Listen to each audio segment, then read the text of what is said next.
Goal, nation's leading institute.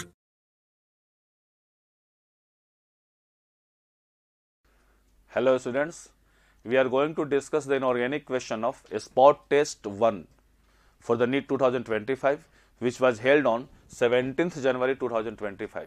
We will discuss the inorganic question of this examination. ठीक है, हम लोग का क्वेश्चन नंबर फर्स्ट इनऑर्गेनिक का है, that is question number 52. Assertion reason का क्वेश्चन है. एसर्शन बोल रहा है C3O2 हैज लीनियर स्ट्रक्चर. बिल्कुल सही है, C3O2 का स्ट्रक्चर लीनियर होता है. ये ऐसे स्ट्रक्चर होता है C3O2 का, इसमें हर एक कार्बन sp हाइब्रिडाइज्ड होता है और sp हाइब्रिडाइज्ड के कारण इसका लीनियर स्ट्रक्चर होता है. रीजन बोल रहा है each carbon in C3O2 is sp hybridised. बिल्कुल सही है, sp हाइब्रिडाइजेशन की वजह से ही इसका शेप लीनियर हो जाता है. Both assertion and reason are true and reason is the correct explanation of assertion. यही सही स्टेटमेंट है. First one is the correct one. तो 52 का सही ऑप्शन होगा ऑप्शन नंबर फर्स्ट. अगले क्वेश्चन पे चलते हैं.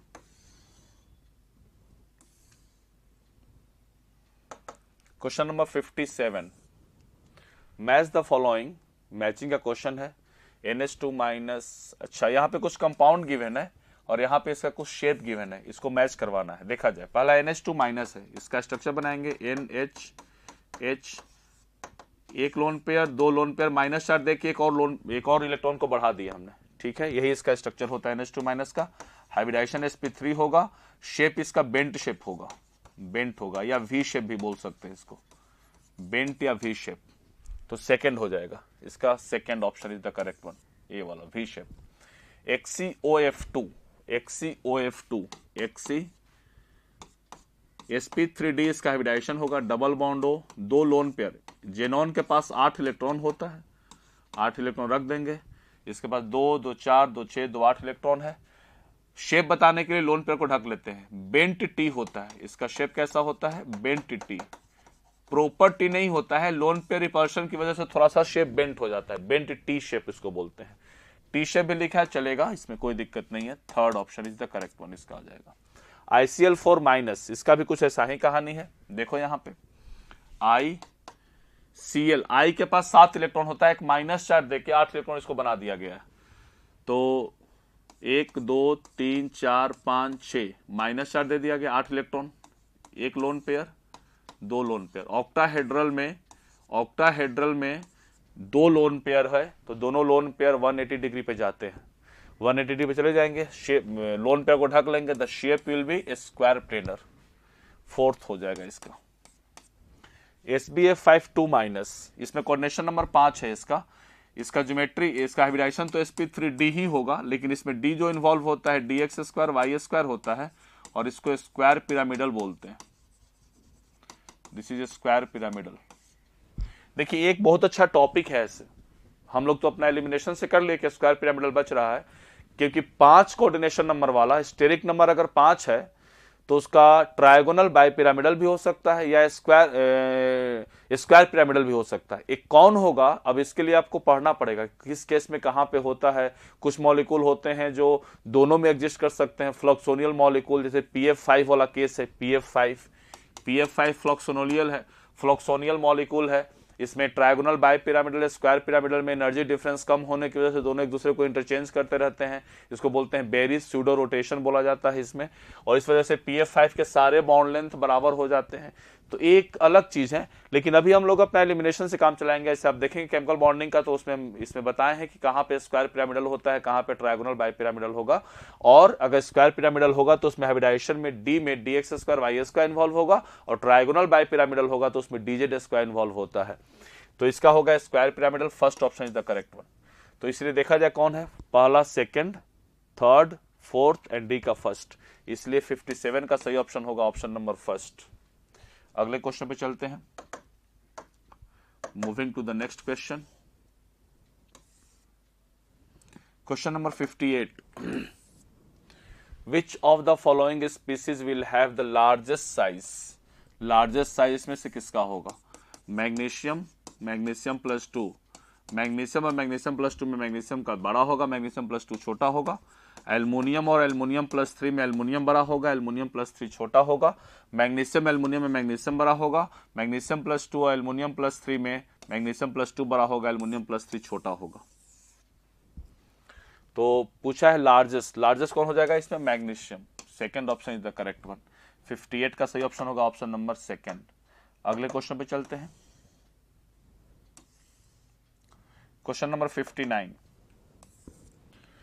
Considering the elements boron, carbon, nitrogen, fluorine and silicon, the correct order of their non-metallic character.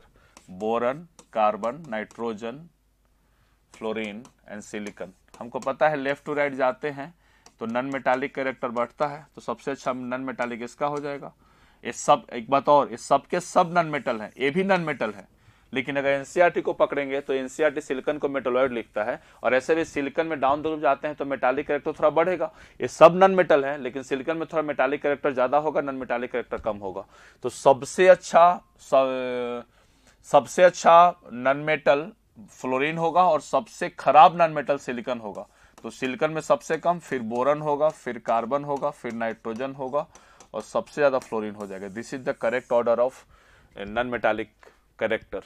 देख लीजिए कौन है, fluorine, nitrogen, carbon, boron, silicon में सबसे कम, थर्ड ही सही है। 59 का सही ऑप्शन होगा ऑप्शन नंबर थर्ड। अगले क्वेश्चन पे चलते हैं। Moving to the next question. Question number 60। What effect is observed on the size of an atom when an electron is removed? किसी एटम में अगर एक इलेक्ट्रॉन रिमूव करेंगे तो केटायन का फॉर्मेशन करेगा और केटायन का साइज डिक्रीज कर जाता है।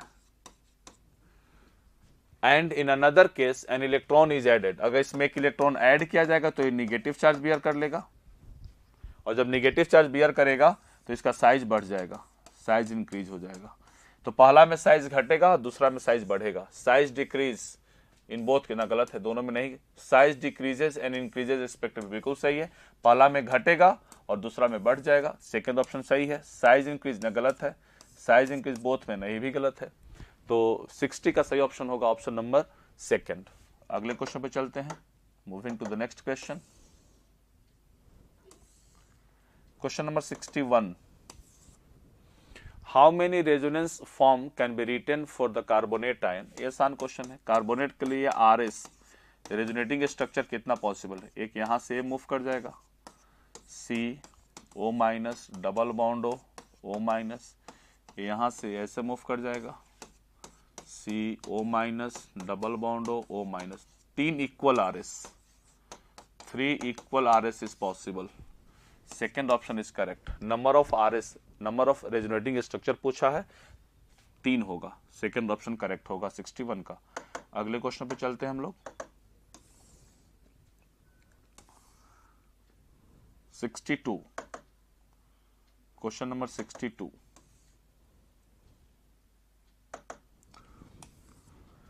Select the correct matching, correct match दे रहा है, ठीक है, ये बेसिक, अच्छा ठीक है, एक केटायन है और इसका ग्रुप, ये सॉल्ट एनालिसिस का क्वेश्चन है, केटायन के एनालिसिस का क्वेश्चन है वाला।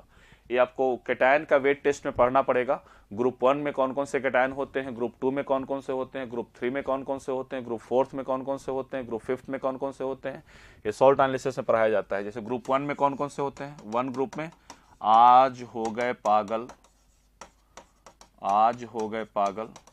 ग्रुप 2 में अगर बात किया जाए सेकंड में, तो पंजाबी कुड़ी भी हो गई कैद, और सबसे सुंदर ऐश्वर्या भी इसी में होता है। 3 SN, AS और SB तीनों इसी में होते हैं। थर्ड में बात किया जाए फेको करारे आलू, Fe+3, क्रोमियम +3, एल्युमिनियम +3। फोर्थ में बात किया जाए मंडे को जाना नहीं, मंडे को जाना नहीं। फिफ्थ में अगर बात किया जाए तो भारत सरकार कैल्शियम +2। सिक्स में बात किया जाए तो ना मांगो काजू, और 0 ग्रुप में अमोनियम होता है। यही है इसमें टोटल, देख लिया जाए।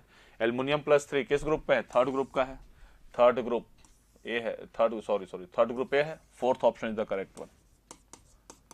Zinc plus two fourth group में है, फोर्थ ग्रुप थर्ड में है, थर्ड यहाँ पे हो जाएगा ऑप्शन में। बैरियम प्लस टू फिफ्थ में है, सेकंड हो जाएगा। और लेड प्लस टू फर्स्ट में है। लेड दोनों में होता है, याद रखिएगा। ये कैसा कैटायन है जो दो ग्रुप में इसका एनालिसिस किया जाता है, ग्रुप 1 में भी और ग्रुप 2 में भी। इसका रीजन ये होता है कि ग्रुप 1 में जो पीपीटी बनता है PbCl2, ये हॉट वाटर सॉल्युबल होता है, इसीलिए इसको कंफर्म करने के लिए सेकेंड ग्रुप में भी एनालाइज किया जाता है। White PPT soluble in hot water PbCl2। तो पहला ग्रुप का जो पीपीटी बनता है ना, वो हॉट वाटर में सॉल्युबल है, इसलिए उसको कंफर्मेशन के लिए सेकंड में भी टेस्ट कर लिया जाता है। तो फर्स्ट और सेकंड दोनों में है, हमारा फर्स्ट दिया हुआ है इसलिए फर्स्ट में ही लेकर चलेंगे हम लोग। तो देखिए फर्स्ट का ऑप्शन फोर्थ होगा, सेकंड का थर्ड होगा, थर्ड का सेकंड होगा और फोर्थ का फर्स्ट हो जाएगा। देखो कौन सा ऑप्शन है, fourth, third, second, first. Fourth सही ऑप्शन लग रहा है, तो 62 का सही ऑप्शन होगा ऑप्शन नंबर फोर्थ। अगले क्वेश्चन पे चलते हैं हम लोग।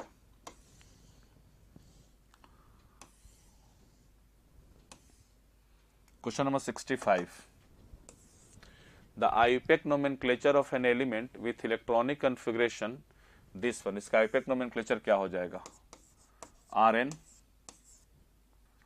5F14 61 7s2 86 ए वाला है, Rn radon 86 plus 1400 100 plus 3 103 अननील Triumf.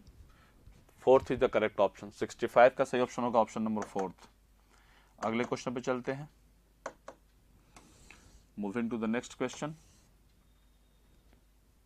66, atomic radius is inversely proportional to the screening effect. ना, गलत है। स्क्रीनिंग इफेक्ट अगर ज्यादा होगा, ये न्यूक्लियस है और शेल है, अगर इसमें स्क्रीनिंग देने वाले इलेक्ट्रॉन जितने अच्छा होंगे तो न्यूक्लियर चार्ज का इफेक्ट कम हो जाएगा। जब न्यूक्लियर चार्ज का इफेक्ट होगा तो इस पर लगने वाला फोर्स कम हो जाएगा, तो साइज क्या होगा, बढ़ेगा। न्यूक्लियर चार्ज का इफेक्ट इस इलेक्ट्रॉन पे जितना ज्यादा लगेगा उसको उतना ही स्ट्रांगली अंदर की तरफ खींचेगा, साइज को छोटा करेगा। तो स्क्रीनिंग इफेक्ट जितना ज्यादा होगा तो लगने वाला फोर्स डिक्रीज करेगा। जब न्यूक्लियस का लगने वाला फोर्स इलेक्ट्रॉन पे डिक्रीज करेगा, साइज थोड़ा सा बढ़ने की चांस हो जाती है। तो इसलिए स्क्रीनिंग इफेक्ट जितना ज्यादा होगा साइज उतना ही बढ़ेगा। डायरेक्टली प्रोपोर्शनल होता है, इनवर्सली प्रोपोर्शनल नहीं होता है। इफेक्टिव न्यूक्लियर चार्ज बिल्कुल सही है। अगर इफेक्टिव न्यूक्लियर चार्ज बढ़ेगा तो साइज को क्या करेगा, घटाएगा, क्योंकि जितना स्ट्रांगली खींचेगा, इफेक्टिव न्यूक्लियर चार्ज से मतलब इसका चार्ज बढ़ गया, अब जितना स्ट्रांगली खींचेगा उतना साइज को डिक्रीज करेगा। मैग्नीट्यूड ऑफ पॉजिटिव चार्ज बिल्कुल सही है। अगर मैग्नीट्यूड ऑफ पॉजिटिव चार्ज बढ़ेगा तो साइज क्या होता रहेगा, डिक्रीज होता रहेगा, साइज घटता रहेगा। क्योंकि पॉजिटिव चार्ज बढ़ेगा तो स्वाभाविक है कि न्यूक्लियर चार्ज बढ़ेगा, और जब न्यूक्लियर चार्ज बढ़ेगा तो साइज को डिक्रीज करता चला जाएगा। बॉन्ड ऑर्डर बढ़ेगा तो बॉन्ड लेंथ छोटा होता रहेगा, इसलिए इसका कोवलेंट रेडियस या आयोनिक रेडियस जिसका भी बात करेंगे वो सब रेडियस छोटा होगा। जब रेडियस छोटा होगा तो साइज भी क्या हो जाएगा, छोटा हो जाएगा। तो B, C and D is the correct option. Correct कौन कौन सा इसमें, डायरेक्टली इनवर्सली प्रोपोर्शनल किसमें होता है, इफेक्टिव न्यूक्लियर चार्ज का, पॉजिटिव चार्ज का एंड बॉन्ड ऑर्डर का, और स्क्रीनिंग इफेक्ट का डायरेक्टली प्रोपोर्शनल होता है। तो 66 का सही ऑप्शन होगा ऑप्शन नंबर थर्ड। अगले क्वेश्चन पे चलते हैं।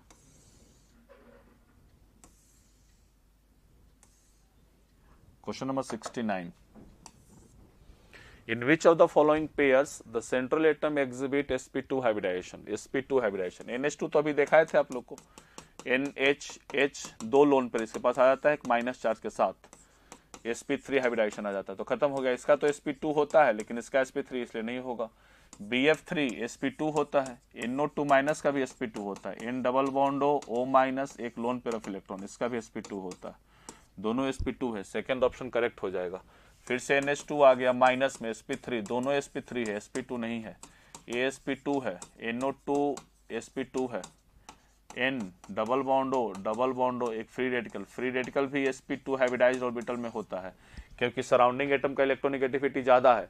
जब सराउंडिंग एटम का इलेक्ट्रोनेगेटिविटी ज्यादा होता है तो फ्री रेडिकल भी हाइब्रिड ऑर्बिटल में जाना चाहता है, क्योंकि सराउंडिंग एटम का इलेक्ट्रोनेगेटिविटी ज्यादा होने से इस पे चार्ज पॉजिटिव आ जाता है, और पॉजिटिव चार्ज आएगा तो 2p और sp3 के बीच में एनर्जी गैप कम हो जाएगा। जब एनर्जी गैप कम होगा तो इलेक्ट्रॉन का ट्रांजिशन आसान हो जाएगा, और अगर sp3 ऑर्बिटल में रहेगा इलेक्ट्रॉन तो न्यूक्लियर का इफेक्ट ज्यादा होगा, न्यूक्लियस का इफेक्ट ज्यादा होगा तो उसकी स्टेबिलिटी बढ़ जाएगी, बढ़ा हुआ रहता है।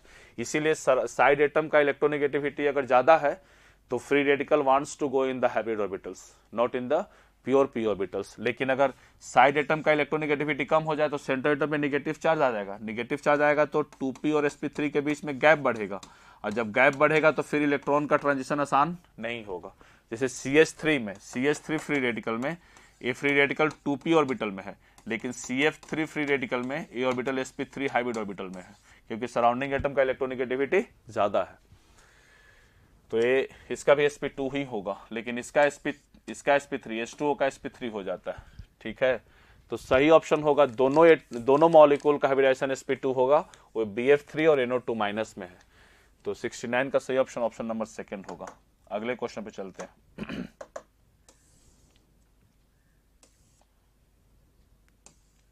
70 question number 70, select the correct match. ठीक है, ये भी सॉल्ट एनालिसिस का क्वेश्चन है। ये सब गैसेस का कैसा क्या रिस्पांस देता है, क्या इसका आइडेंटिफिकेशन होता है लैब में, वो पता लगाना है। तो CO2 ऑर्डरलेस है, ऐसे इसको ब्रिस्क एफरवेंसेस लिखा ज्यादा अच्छा रहता। CO2 का एक सिग्निफिकेंस होता है कि वो ब्रिस्क एफरवेंसेस देता है, बुलबुलाहट आवाज के साथ निकलता है, जैसे पेप्सी के बोतल को खोले तो जुज ऐसे करके आवाज निकलता है, उसको बोलते हैं ब्रिस्क एफरवेंसेस। I2 वायलेट कलर का होता है, ये वायलेट फिल्म्स है, सेकंड हो जाएगा इसका। H2S रोटेन एक स्मेल है, first. Br2 reddish brown, third, और इसका fourth.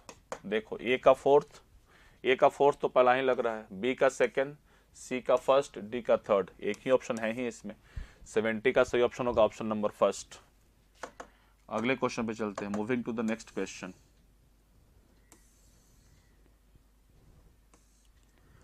Question number 73, in the structure of BRF5 the number of lone pair of electron on central atom। BRF5 bromine के पास 7 electron होता है, 5 बॉन्ड बना चुका है। बहुत आसान सा क्वेश्चन है, 1 2 3 4 5, एक लोन पेयर बचेगा। पूछा है कि सेंट्रल एटम पे लोन पेयर की संख्या कितनी होगी, तो 1। Third option is the correct one. 73 का सही ऑप्शन होगा ऑप्शन नंबर फर्स्ट। अगले क्वेश्चन पे चलते हैं। 75, which is the correct order of electronegativity. Electronegativity का ऑर्डर इसमें पूछा है, फ्लोरीन है, नाइट्रोजन है, ऑक्सीजन है, कार्बन। सबसे ज्यादा फ्लोरीन, फिर ऑक्सीजन, फिर नाइट्रोजन, फिर कार्बन। देख लिया जाए, फ्लोरीन से ज्यादा नाइट्रोजन, नाइट्रोजन ज्यादा ऑक्सीजन, ऑक्सीजन ज्यादा, ठीक है, ये तो सही ऑर्डर लग रहा है। लेकिन और देखा जाए, फ्लोरीन से ज्यादा नाइट्रोजन, नाइट्रोजन ना, ये गलत है। फ्लोरीन से ज्यादा नाइट्रोजन, ये भी गलत हो गया। नाइट्रोजन ऑक्सीजन में ऑक्सीजन ज्यादा होगा, नाइट्रोजन कम हो जाएगा। यहाँ भी ये ज्यादा दिया हुआ है, ये दोनों बराबर दिया, गलत ऑर्डर है। सही कौन सा होगा, ए वाला। थोड़ा सा जंबल वे में दिया है, इनइक्वलिटी दे दिया यहाँ पे, ये बढ़ा, ठीक है ना, फिर एक हट गया, सही है। तो 75 का सही ऑप्शन होगा ऑप्शन नंबर फर्स्ट। अगले क्वेश्चन पे चलते हैं हम लोग।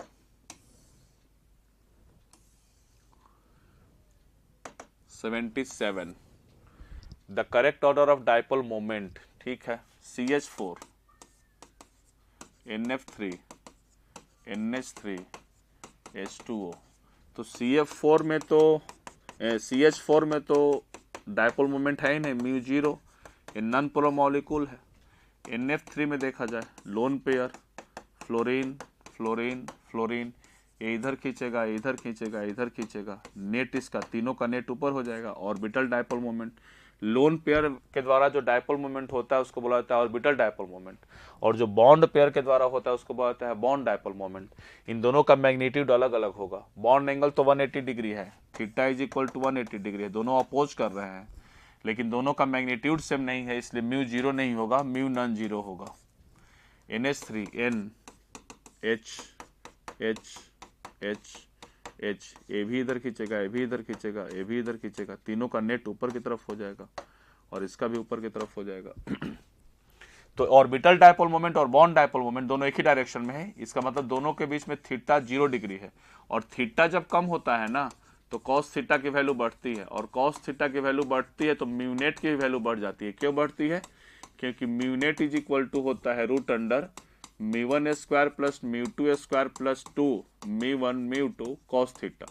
तो कॉस थीटा की वैल्यू बढ़ेगी, तो थीटा की वैल्यू बढ़ेगी तो कॉस थीटा की वैल्यू, सॉरी गलत लिख रहे हैं, थीटा की वैल्यू बढ़ेगी तो कॉस थीटा की वैल्यू घटेगी, और कॉस थीटा की वैल्यू घटेगी तो म्यू नेट की वैल्यू क्या हो जाएगी, घट जाएगी। यहाँ पे सुधारना है थोड़ा, ये उल्टा लिखा गया था, क्योंकि कॉस थीटा का जो ग्राफ होता है ना 0 से लेकर 180 तक, 0 डिग्री पे इसका 1 वैल्यू होता है, 0 डिग्री पे, 90 डिग्री पे 0 हो जाता है, और 180 डिग्री पे -1 होता है।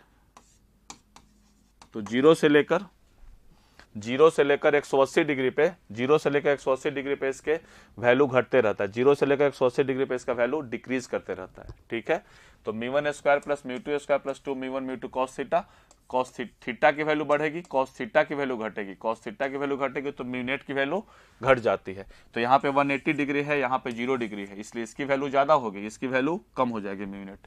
और सिंपल भाषा में समझा जाए तो ये दोनों कैंसिल करने के लिए है, ये इसको कैंसिल करेगा इसलिए डायपोल मोमेंट घटेगा, ये दोनों एक दूसरे को सपोर्ट कर रहे हैं एक ही डायरेक्शन में, इसलिए इसका डायपोल मोमेंट ज्यादा होगा।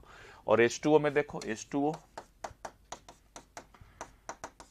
में देखा जाए, ये इधर खींचेगा, ये भी इधर खींचेगा, इस दोनों के द्वारा नेट डायपोल मोमेंट ऊपर हो जाएगा, ये भी इधर खींचेगा, ये भी इधर खींचेगा, इस दोनों के द्वारा नेट डायपोल मोमेंट ऊपर हो जाएगा, दोनों को मिला लिया जाए तो डायपोल मोमेंट ऊपर की तरफ हो जाएगा।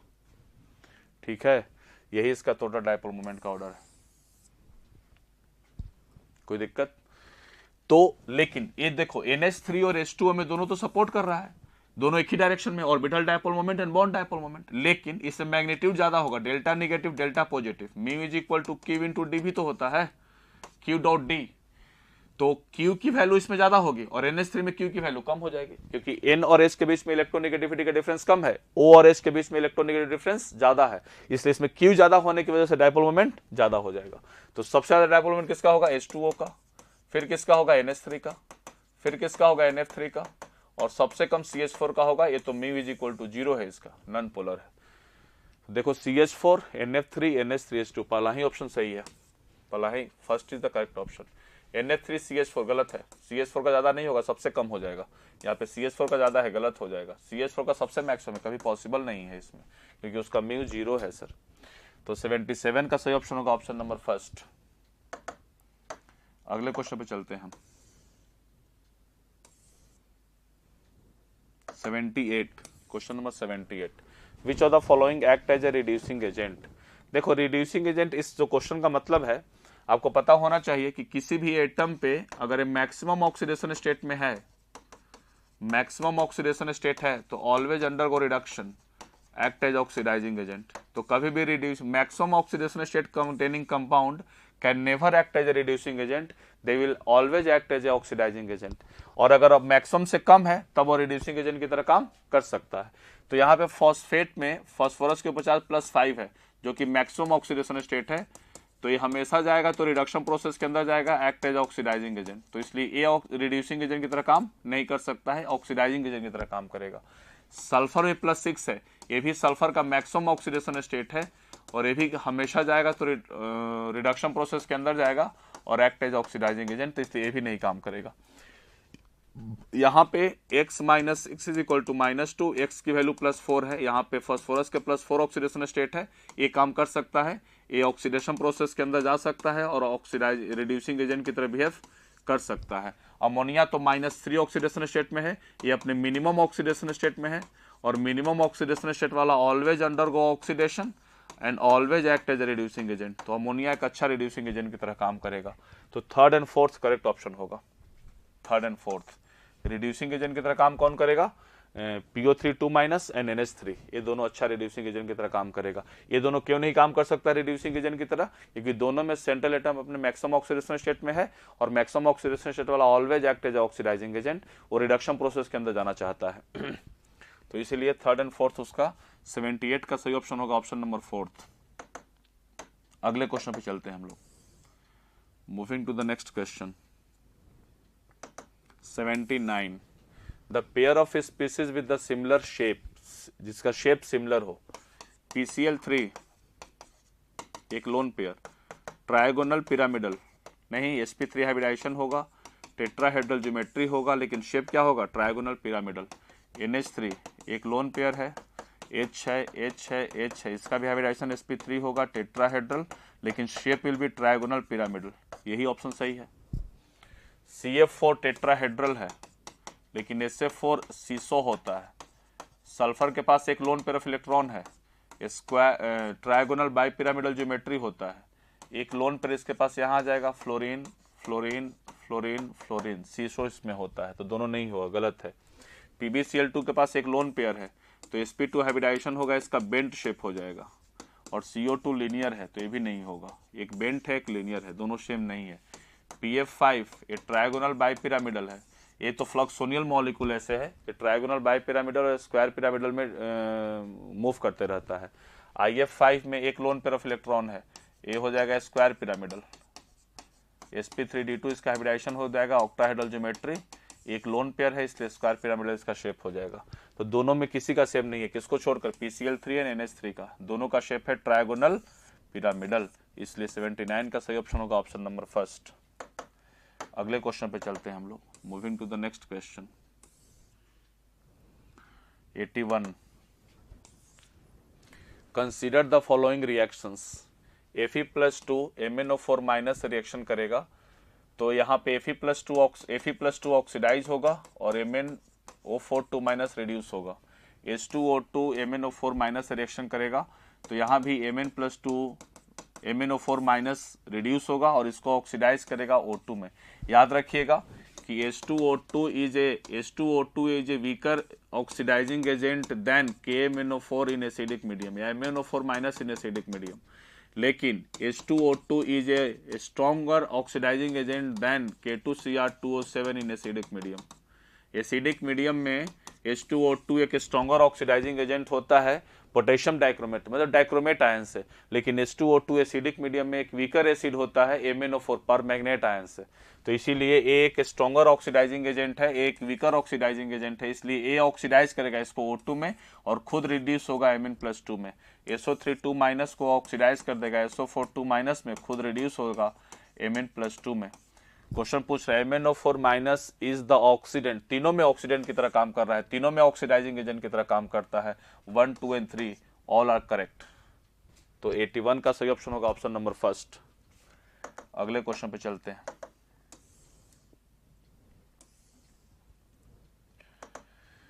क्वेश्चन नंबर 84 असर्शन रीजन का क्वेश्चन है। Removal of s electron is relatively difficult than removal of p electron of the same main shell. ठीक है, अगर बाय द वे 2s और 2p से इलेक्ट्रॉन निकालना है तो ये न्यूक्लियस के पास होता है, इसका पेनिट्रेशन ज्यादा होता है, जेड इफेक्टिव ज्यादा लगता है, इसलिए इससे इलेक्ट्रॉन निकालना मुश्किल होगा, इसका आयनाइजेशन ज्यादा होगा, इसका आयनाइजेशन एनर्जी कम होगा क्योंकि ये न्यूक्लियस से दूर होता है, इससे पेनिट्रेशन कम लग जाता है। तो सही स्टेटमेंट है, बिल्कुल सही स्टेटमेंट है। s electrons are closer to the nucleus than p electron of the same shell, hence more strongly attracted by the nucleus। बिल्कुल सही स्टेटमेंट है, रीजन भी सही है, दोनों स्टेटमेंट सही है और रीजन इसका करेक्ट एक्सप्लेनेशन भी है। तो देखा जाए कौन सा है, both a and r are true and r is the correct explanation of a, सही है। तो 84 का सही ऑप्शन होगा ऑप्शन नंबर फर्स्ट। अगले क्वेश्चन पे चलते हैं हम लोग, moving to the next question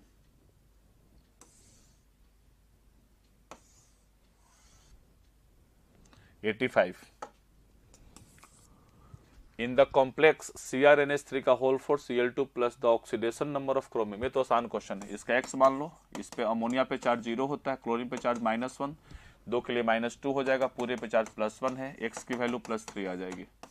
second option is correct, 85 का सही ऑप्शन है ऑप्शन नंबर सेकेंड। अगले क्वेश्चन पे चलते हैं, question that is question number 88। Which one of the following arrangement represents the correct order of least negative to most negative electron gain enthalpy for the element?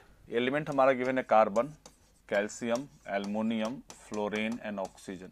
देखिए इसमें एक चीज बताना पड़ेगा आप लोगों को, क्या, क्योंकि कुछ ऐसे एलिमेंट है हमारे पास जिसके पास इलेक्ट्रॉन एफिनिटी उसका नेगेटिव होता है और इलेक्ट्रॉन गेन एंथैल्पी पॉजिटिव होता है, न्यूट्रल एलिमेंट का। कौन कौन से ऐसे एलिमेंट है, सेकेंड ग्रुप का सारा एलिमेंट, बेरिलियम से लेकर बोरन तक, नाइट्रोजन में सिर्फ नाइट्रोजन, और नोबेल गैस के सारे एलिमेंट का इलेक्ट्रॉन एफिनिटी नेगेटिव होता है, और जब इलेक्ट्रॉन एफिनिटी नेगेटिव होगा तो इलेक्ट्रॉन गेन एंथैल्पी पॉजिटिव हो जाएगा इन सभी का। तो देखो इसमें एक सेकेंड ग्रुप का एक एलिमेंट है कैल्शियम, इसका इलेक्ट्रॉन गेन एंथैल्पी पॉजिटिव होगा, क्यों, क्योंकि इसका इलेक्ट्रॉन एफिनिटी नेगेटिव होता है।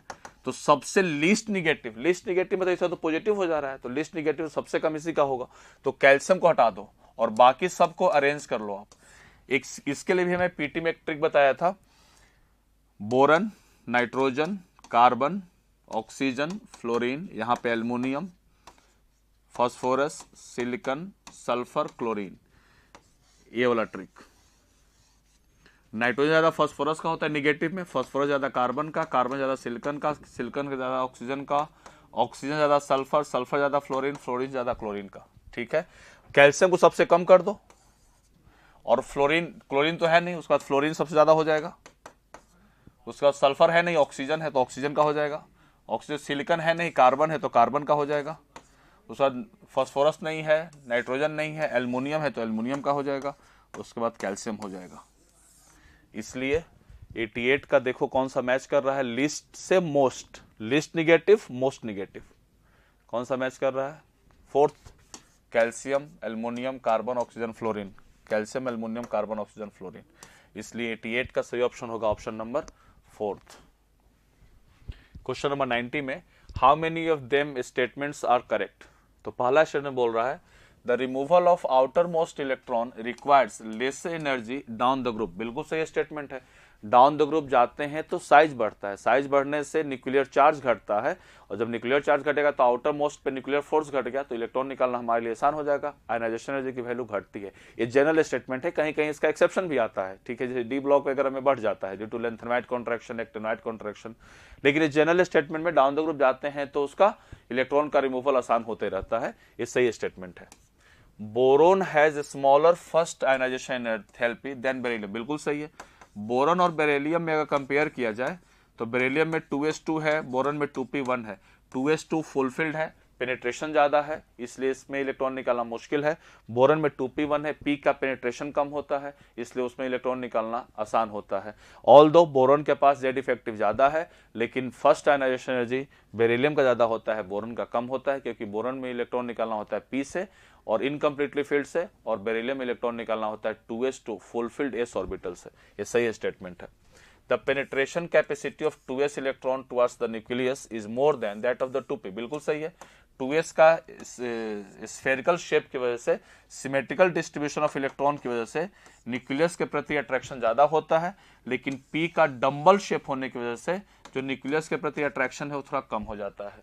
इसमें सभी तरह से इलेक्ट्रॉन बराबर खींचेगा, इसमें कभी 50% खींचेगा, 50% नहीं खींचने का चांस है, इसलिए इसमें पेनिट्रेशन कम हो जाता है, तो ये भी सही है। An electron is added to neutral gases atom towards convert it into positive ion. ना, गलत है ना, जब इलेक्ट्रॉन को ऐड करेंगे तो नेगेटिव आयन बनेगा कि पॉजिटिव आयन बनेगा, नेगेटिव आयन बनेगा, पॉजिटिव आयन लिखा है, गलत स्टेटमेंट है, तो सही पूछ रहा है, तो सही कौन सा होगा, A B and C is the correct, A B and C is the correct. तो 90 का सही ऑप्शन होगा ऑप्शन नंबर फर्स्ट। अगले क्वेश्चन पे चलते हैं। Moving to the next question 93। The incorrect matching pair is, incorrect matching pair is 103 nihonium. सही है, बोरॉन फैमिली का एलिमेंट है। 109 मेटेरियम में भी सही है, एम्प्टी। 107 Sg गलत है, बोरियम होता है ना, BH। 117 बोरियम होता है, Sg गलत लिख रहा है। 103 लॉरेंसियम सही है, 5F का लास्ट एलिमेंट है, एक्टिनोइड सीरीज का सबसे लास्ट एलिमेंट लॉरेंसियम होता है, सही है। तो incorrect matching 107, third option is the correct one. तो 93 का सही ऑप्शन होगा ऑप्शन नंबर थर्ड। अगले क्वेश्चन पे चलते हैं।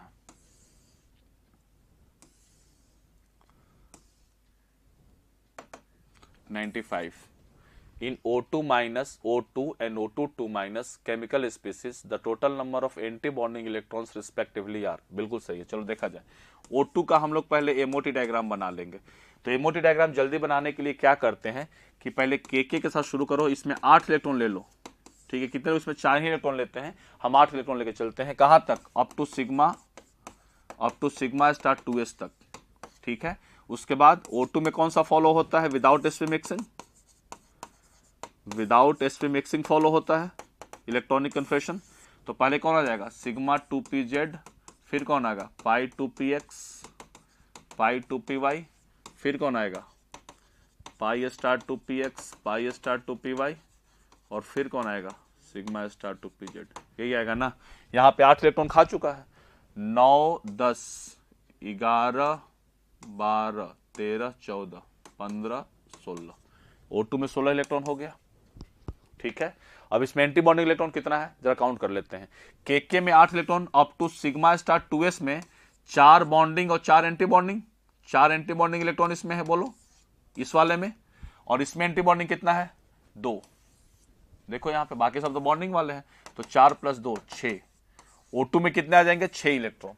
अब O2 माइनस 1 इलेक्ट्रॉन इसमें ऐड करना है, तो 1 इलेक्ट्रॉन इसी में ऐड होगा एंटी बॉन्डिंग में, तो O2 में 6 है, O2 माइनस में 7 हो जाएगा, और O2 2 माइनस में एक और इलेक्ट्रॉन इसी में ऐड करेंगे क्योंकि इसमें एक ऑर्बिटल खाली है, 8 इलेक्ट्रॉन हो जाएगा।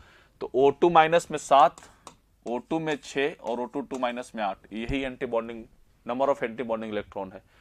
तो देखो 7 6 8 यही दिख रहा है हमको। 95 का सही ऑप्शन होगा option number first. O2 minus has 7 anti bonding electron, O2 has 6 anti bonding electron and O2 2 minus peroxide has 8 anti bonding electron. Total number of anti bonding electron 8 होता है। Moving to the next question, अगले question पे चलते हैं हम लोग। 97, an element has electronic configuration 1s2 2s2 2p6 3s2 3p4 belongs to। अच्छा, इसका पोजीशन पता करना है, तो ये तो सिंपल, देखो जब इतने छोटे एलिमेंट हो ना तो उसमें कुछ करने की जरूरत नहीं है, डायरेक्ट इसका नाम लिखो, सल्फर होगा, 16 एटॉमिक नंबर है इसके पास। सल्फर का हमको पता है 3rd पीरियड का एलिमेंट है, सल्फर पी ब्लॉक का है, ग्रुप नंबर 16 होता है इसका, ग्रुप नंबर 16 ऑक्सीजन फैमिली है, ग्रुप नंबर 16 होता है। Period 3rd block P group 16, first ही सही है, पीरियड 5 गलत है, पीरियड 3 तो सही है, ब्लॉक पी सही है, ग्रुप 10 गलत है, ग्रुप 12 गलत है सब। तो 97 का सही ऑप्शन होगा ऑप्शन नंबर फर्स्ट। अगले क्वेश्चन पे चलते हैं। 99, which of the following pair contains odd electron molecule and expanded octet molecule। मतलब इसमें से एक मॉलिक्यूल ऑड इलेक्ट्रॉन हो और एक एक्सपेंडेड ऑक्टेट को फॉलो करता हो। देखो जरा सा, BCl3 ऑड इलेक्ट्रॉन नहीं है, इलेक्ट्रॉन डिफिशिएंट है लेकिन ऑड इलेक्ट्रॉन नहीं है, PCl3 नहीं है। SF6 एक्सपेंडेड है, एक्सपेंडेड ऑक्टेट है इसके पास, ठीक है ना, इसमें 12 इलेक्ट्रॉन होते हैं, ऑक्टेट को बढ़ा रहा है लेकिन ए ऑड इलेक्ट्रॉन नहीं, इसलिए गलत हो जाएगा। NO एक ऑड इलेक्ट्रॉन स्पीसीज है, ऑड इलेक्ट्रॉन है, 15 इलेक्ट्रॉन इसके पास होता है, ऑड इलेक्ट्रॉन है। और H2SO4 सल्फर के पास एक्सपेंडेड ऑक्टेट है, 12 इलेक्ट्रॉन होते हैं सल्फर के पास, तो सही ऑप्शन हो जाएगा option number second. NO has got the odd electron and H2SO4 has got the expanded octet. SF6 के पास एक्सपेंडेड है, ऑड इलेक्ट्रॉन नहीं है, इसके पास भी एक्सपेंडेड ऑक्टेट है, तो दोनों में से कोई भी ऑड इलेक्ट्रॉन नहीं है, दोनों को दोनों एक्सपेंडेड ही है। BCl3 एक्सपेंडेड नहीं है, ये इलेक्ट्रॉन डिफिशिएंट है, ये इलेक्ट्रॉन डिफिशिएंट है, नॉट एक्सपेंडेड। ये तो ऑड इलेक्ट्रॉन है लेकिन ये एक्सपेंडेड नहीं है, तो इसीलिए 99 का सही ऑप्शन होगा option number second, NO and H2SO4 इसका ऑप्शन जाएगा। अगले क्वेश्चन पे चलते हैं। Question number 100, name the element with the following electronic configuration 1s2 2s2 2p6 3s2 3p1। ये तो एल्युमिनियम है। 1s2 2s2 2p6 3s2 3p4 silicon, 1s2 2s2 2p6 3s2 3p6 3d5 4s1 chromium. पहला है aluminium, ए chromium ना गलत है, A aluminium है, B silicon है और सी सिलना, ये भी गलत है। A aluminium, B silicon, C chromium, बिल्कुल सही है। Third is the correct option. First one is aluminium, B one is the silicon and the C one is the chromium, तो इसलिए 100 का सही ऑप्शन होगा option number third. This is all about your inorganic question. Thank you so much, thank you everyone.